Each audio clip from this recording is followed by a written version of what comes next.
advokat, penasihat hukum, dan konsultan hukum.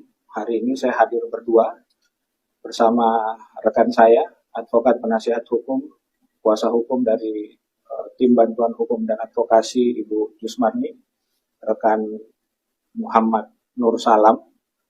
Hari ini izinkan saya memimpin rilis konferensi pers berkaitan dengan kejadian atau peristiwa penganiayaan dan pengeroyokan di atas tanah milik Ibu Jusmarni.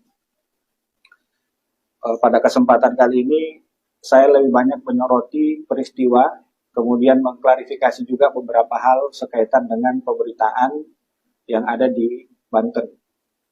Kejadian ini mungkin sudah diketahui oleh masyarakat di Banten dan rekan-rekan media juga sendiri. Kami lebih banyak mengklarifikasi kesimpang siuran pemberitaan yang banyak muncul, termasuk video YouTube yang sempat viral. Kemudian kami juga turut menyoroti press conference yang dilakukan oleh tim penyidik Polda Banten sekaitan dengan penanganan perkara penganiayaan dan pengeroyokan. Klarifikasi pertama kami adalah terkait kepemilikan hak atas tanah berdasarkan sertifikat hak milik yang tercatat atas nama Ibu Jusmarni. Ibu Jusmarni merupakan pemilik sah dan patut menurut hukum berdasarkan SHM yang dimiliki olehnya yang diperoleh sejak 2013. Perolehan ini diperoleh melalui peralihan hak jual beli atau AJB. Pada tahun 2013 ada 2 AJB dan 2 SHM. SHM yang kami maksud adalah SHM nomor 1781 Banjarsari dan SHM 1775 Banjarsari yang diperoleh berdasarkan akta jual beli nomor 370/2013 tertanggal 19 Juni 2013 dan akta jual beli nomor 369/2013 tertanggal 19 Juni 2013. Kemudian ini juga dikuatkan oleh surat keterangan riwayat tanah oleh pemerintah setempat, baik kelurahan maupun kecamatan. Ini yang saya perlihatkan merupakan sertifikat dari Ibu Jusmarni. Ini sertifikat Ibu Jusmarni, kepemilikan haknya. Kemudian ini surat keterangan riwayat tanah.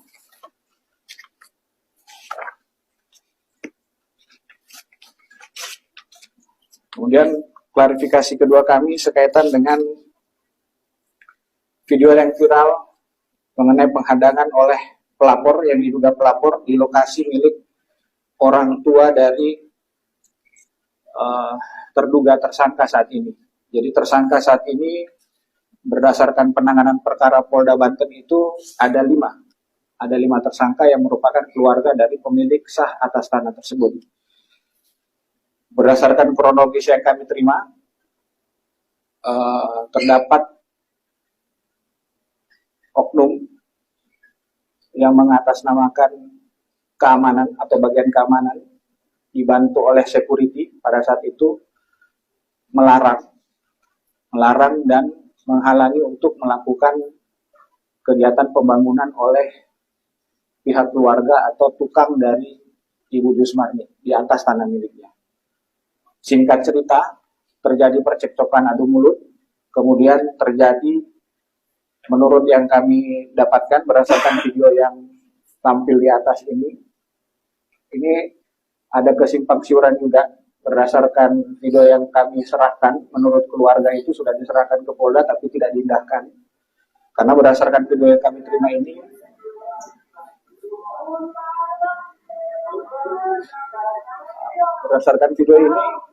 yang terlebih dahulu melakukan provokasi atau pemukulan lebih dulu itu dilakukan oleh terduga pelapor. Ini mereka. Kemudian baru ada lanjutan video yang dijadikan salah satu alat bukti atau barang bukti dari Polda sendiri adalah video yang dari pihak security. Itu sorotan kami yang kedua. Kemudian sorotan kami yang ketiga sekaitan dengan laporan polisi dari Apri Jaya. Ini yang saat ini ditetapkan sebagai tersangka.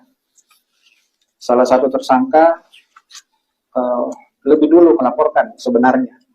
Lebih dulu melaporkan, tapi yang ditindaklanjuti menurut keluarga adalah laporan polisi dari oknum atau yang diduga pelapor yang mengatasnamakan pihak dari PT BNP. Nah, ini Ampri Jaya sudah melaporkan tapi tidak ada tindak lanjut. Jadi ini salah satu yang kami soroti juga terkait dengan penanganan perkara yang dilakukan oleh pihak penyidik Polda Banten. Pertanyaan kami, kenapa ada 2 laporan tapi cuma laporan satunya yang ditindaklanjuti. Kemudian dari laporan ini sudah tentu ada hasil visum tapi tidak diberikan atau tidak dilaksanakan pada saat itu. Kemudian sorotan kami masih bagian dari penanganan perkara adalah menurut kami Polda Banten menangani perkara ini secara represif sensasional.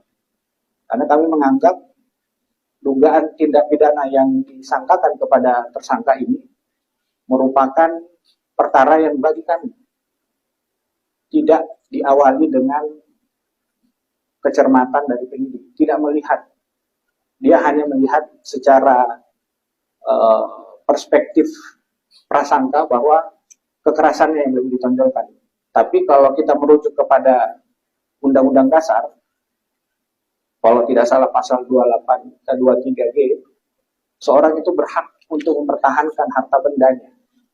Ini bagian dari hak asasi.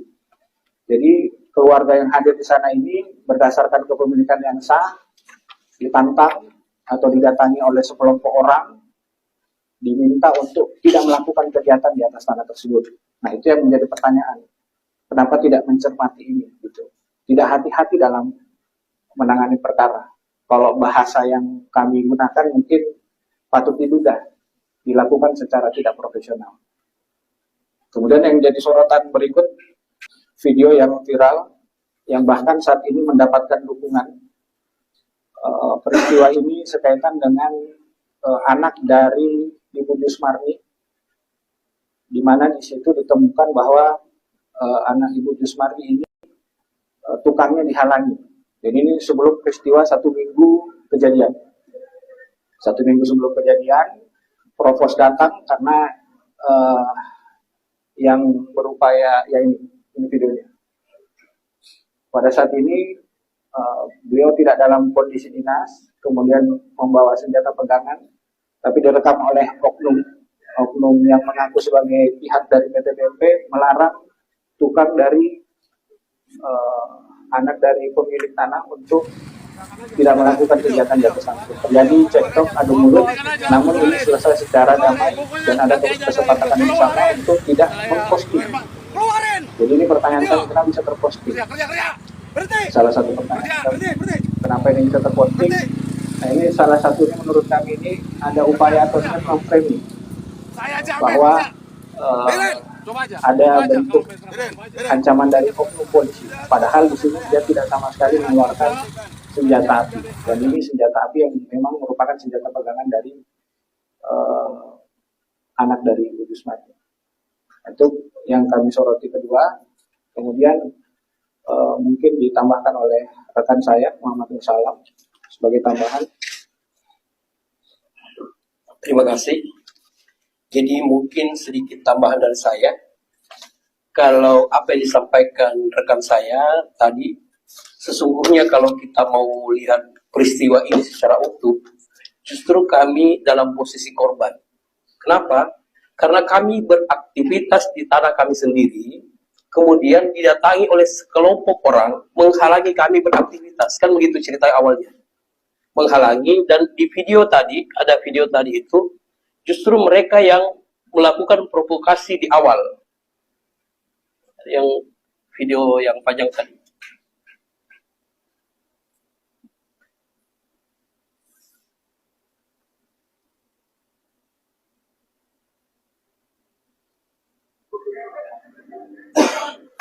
Ini, dia datang menghalangi tukang dari Ibu Jusmarni, menghalangi untuk beraktivitas. dia memprovokasi, dan ada di detik 3:15 kalau tidak salah, di 3:15 sampai 3:23. Ini kelihatan, ini dia bawa, nih di sana dia mukul menggunakan kayu, sehingga dengan jadi sementara video yang mereka tampilkan itu reaksi dari aksi. Jadi saya bereaksi karena ada aksi, kan begitu. Jadi kami murni melindungi diri kami, melindungi aktivitas kami. Kalau membaca ada ketentuan pasal 49 KUHP bahwa di situ jelas bahwa barang siapa melakukan perbuatan untuk mempertahankan dirinya, mempertahankan orang lain, mempertahankan kehormatan dan harta benda sendiri atau kepunyaan orang lain daripada serangan melawan hak dan mengancam dengan segera pada saat itu juga tidak boleh dihukum. Kenyataannya bahwa orang yang mempertahankan haknya malah ditersangkakan oleh Polda Banten. Sementara laporan dari pihak kami itu belum ada tindak lanjut sampai hari ini. Video yang kami store, bukti yang kami store itu tidak pernah diindahkan oleh pihak Polda. Itu kan pertanyaan. Laporannya 2, yang satu ditindaklanjuti, yang satu sementara belum ditindaklanjuti atau tidak jelas kapan ditindaklanjuti. Yang kedua, hasil visum. Yang hasil visum dari kami selaku korban itu tidak diperlihatkan waktu Polda merilis peristiwanya.